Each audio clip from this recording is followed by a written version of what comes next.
That right there, my friends, is a drip. Don't try to sand drips out.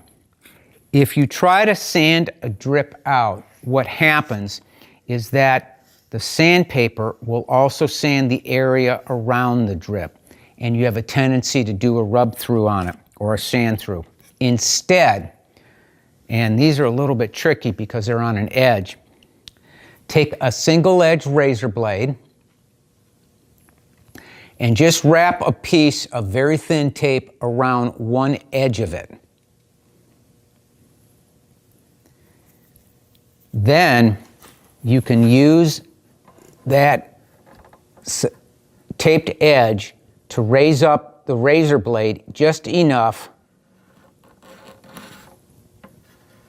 to then level that drip.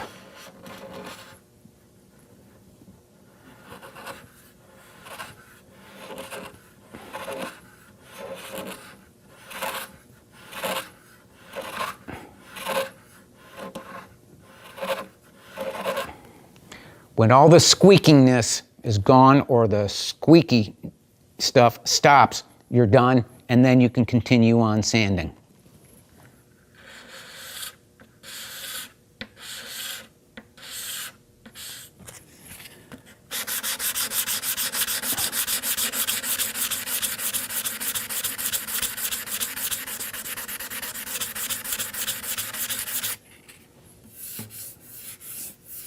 And that looks perfect.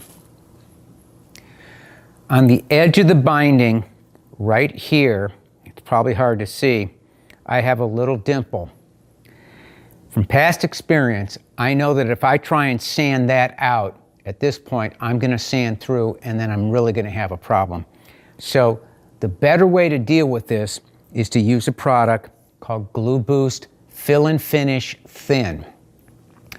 It's a cyanoacrylate glue, and it's made for just this type of repair. I'll take some of the Glue Boost and just put a little dab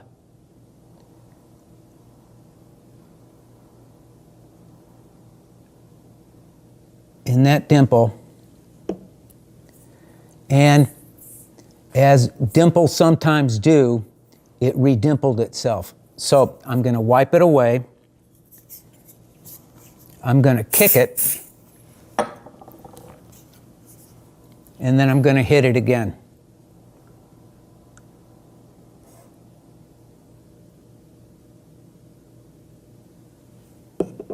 And if you do it that way, it won't redimple, but it did.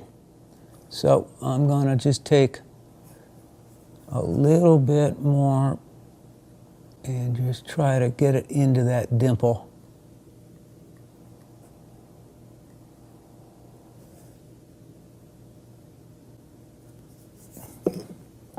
There we go.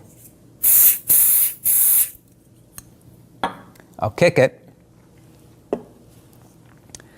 Then I'll use that razor blade I showed you earlier, which has just the single piece of tape on one edge, and that allows me to then scrape that flush.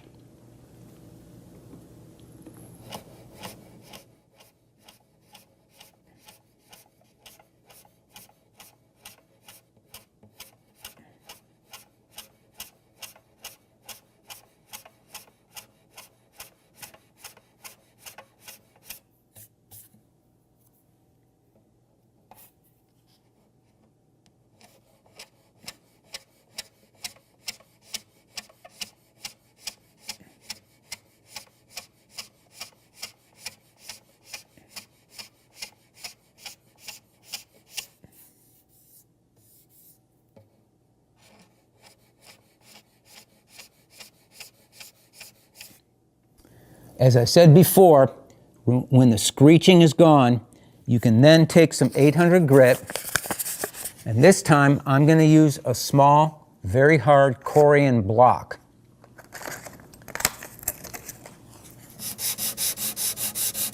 And then I'm going to level sand that until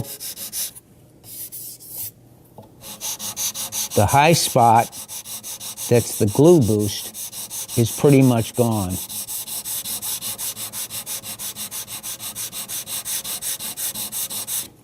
If you don't use the razor blade first and try to go right into the sanding, you're going to cause a problem. So you have to do it this way.